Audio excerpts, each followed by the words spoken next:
Now, I know that the potential loss of federal funding has created a significant amount of anxiety in the nonprofit sector. There's no getting around that.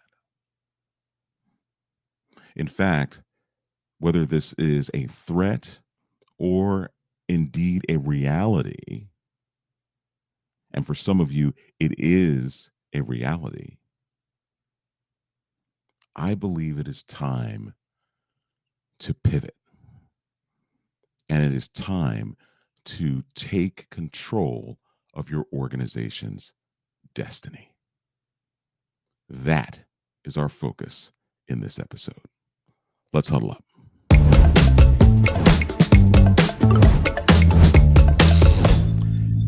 Hey, welcome to another episode of Huddle Up with Mark, the Fun Coach.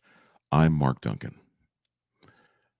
Now, before I begin, let me be clear right up front that while I'm going to be talking about federal funding and the impact that it's having or can have on nonprofits, I'm in no way endorsing or aligning my thoughts, my words, anything with any political ideology. That's not what this platform is for. The fact remains, regardless of your political party affiliation or your political beliefs, ideology, the fact remains that there is a significant and realistic threat now as it relates to the loss of federal funding for many organizations in the nonprofit space. It's that simple. Whether you agree with the process, whether you agree with the idea behind it, is of no consequence here because the problem exists. And what I want to talk to you today is what you do about it if you are faced with this threat or reality so that you can control your organization's destiny. Now, some nonprofit organizations don't receive federal funding. Many in the faith based community do not receive federal funding for one reason or another. That doesn't mean that they can't, they certainly can, but they've got to compete for that federal funding just like everyone else. And many times they will not qualify because of the faith based affiliation. Now, there are ways around that if the organization is doing work and that work isn't necessarily tied to the faith, then there's a possibility of that. But that's obviously not what I'm here to talk about. I really believe that if you are an organization, and I know many whom I work with directly, who this is not only a threat, it is now a reality, now need to figure out what to do. And I think it's important that we understand that, and again, this is from my perspective, federal funding and even private grant funding, if it is a significant part of your operating budget, can be a real issue if you should lose that funding, whether it's 30%, 40%, 50%. I do know organizations who are operating at that level of federal support or private grant support or combination of the two.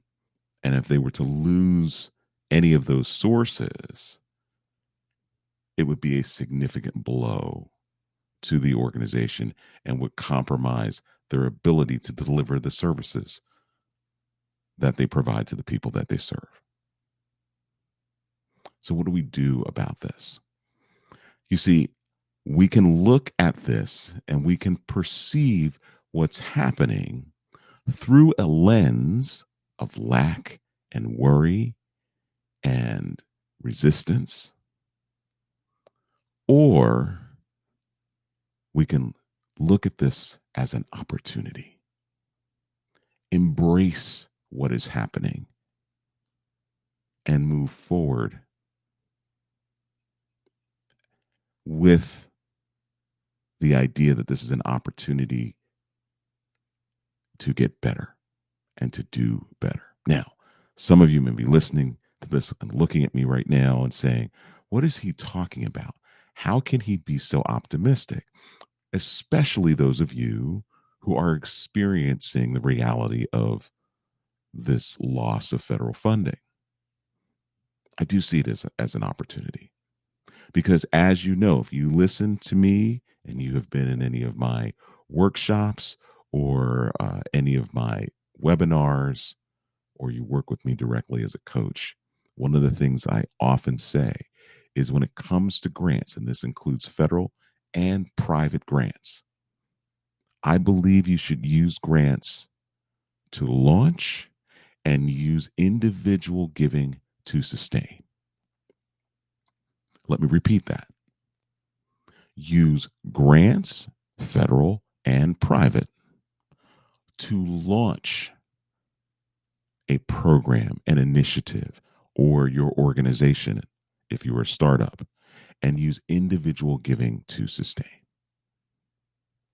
Now, what does this look like in terms of steps going forward? Because some of you are organizations that have relied a lot on grants, private or federal, and not a lot on individuals. And some of that could be because you're a young organization, you're still finding your footing, or it could be because this is the way it has been. And perhaps, and this is not a criticism because this just happens, that you've become comfortable. We know that 30%, 40% of our operating budget is going to be there from the federal government.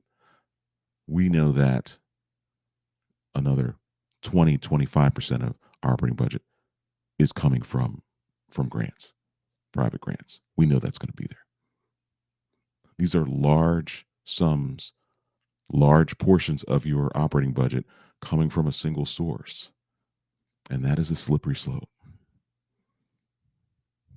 Because if you lose one of those sources, it significantly compromises your ability to do your work. So here is a plan that I think can help you right now.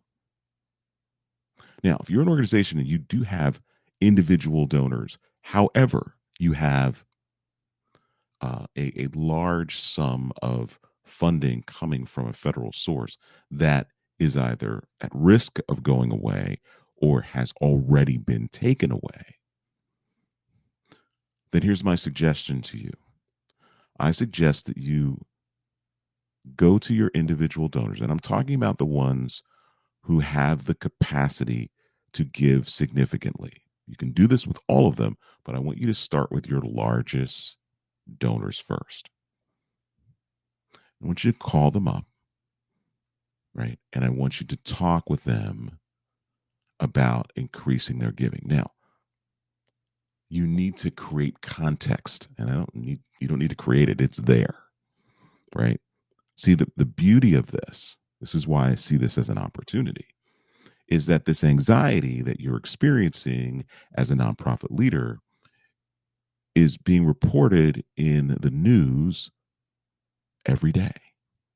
We're hearing about this every day. We're hearing about this real threat of loss of funding or an actually happening, and we're also hearing stories about the impact that it's having on lives. And so there's an opportunity here for you to sort of ride that wave of this news cycle that actually continues, to be able to tell your story. So if you are losing or could potentially be losing federal funding, this will be of no surprise to your donors. They will understand that, wow, what I'm hearing now has hit home or could hit home. And this is a good time for you to ask them to increase their giving by 10 to 15% now.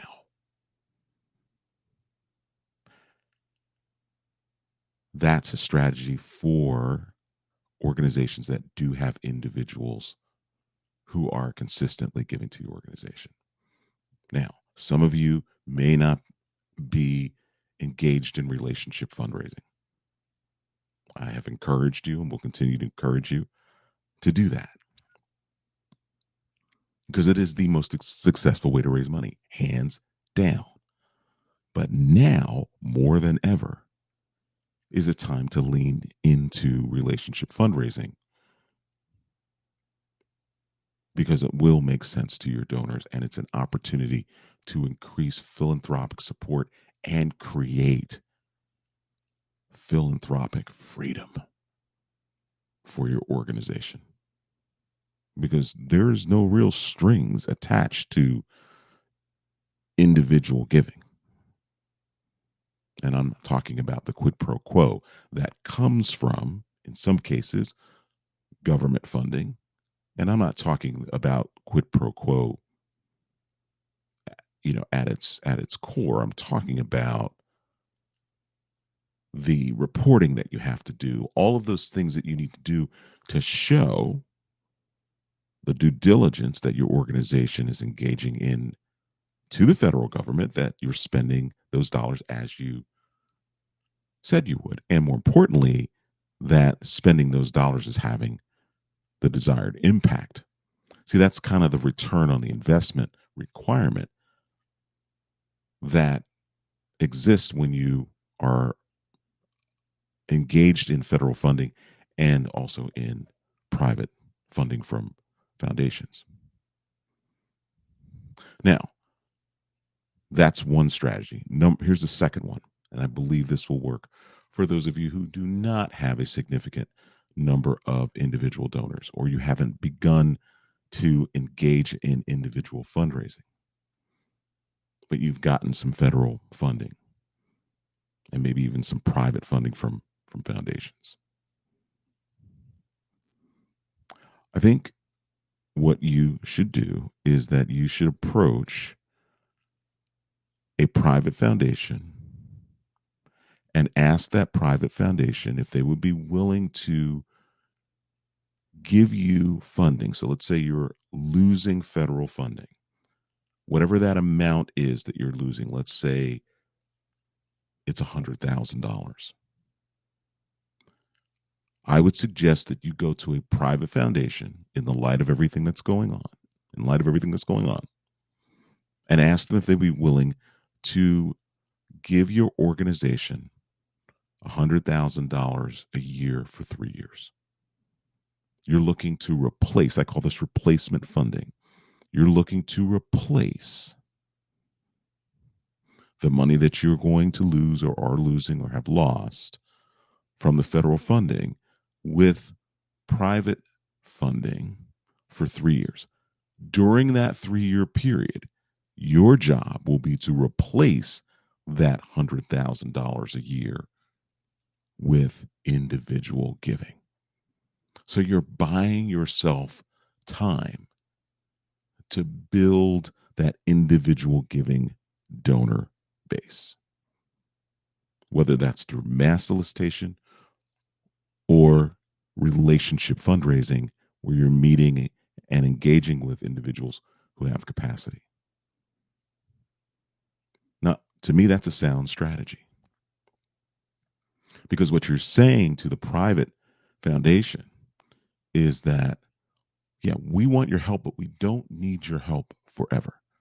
We just need your dollars to help us launch, and we will transition by increasing gifts from individuals to be able to sustain.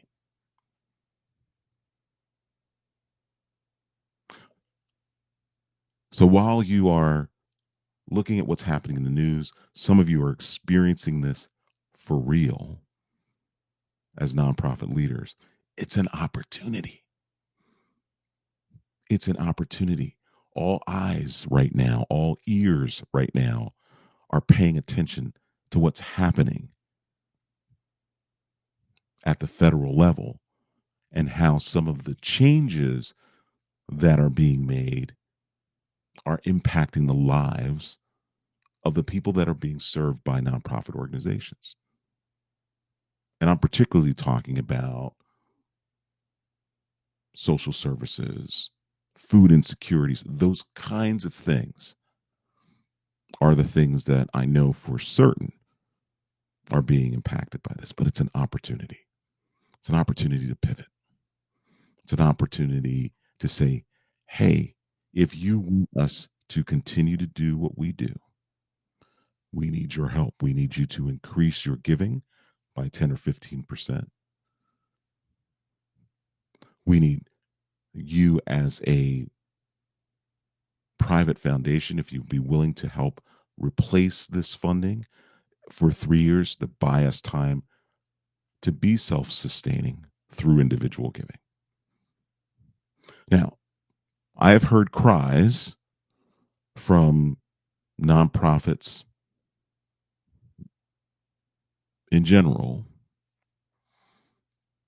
asking philanthropy. And when I say philanthropy, I'm talking about private philanthropy, like the foundations, private foundations, to step up, asking them to step up.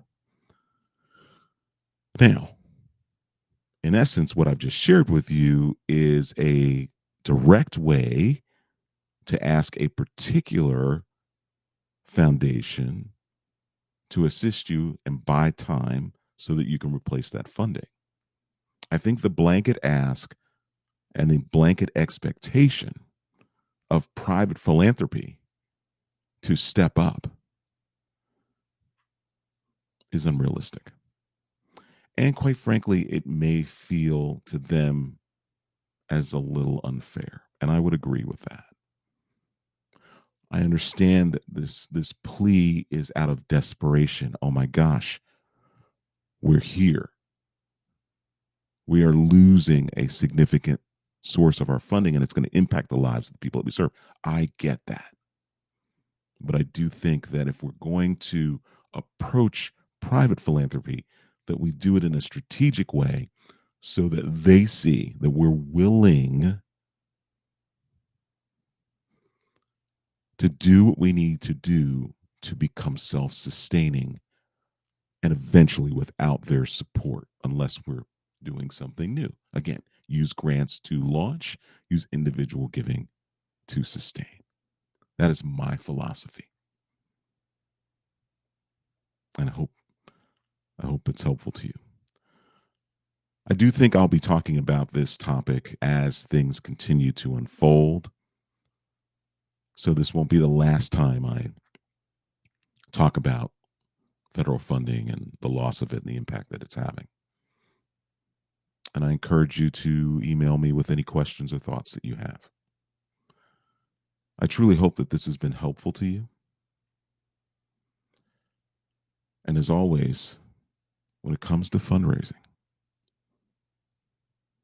it isn't just about the dollars, it's about what the dollars do for the people that you serve. Thanks, and we'll see you next time.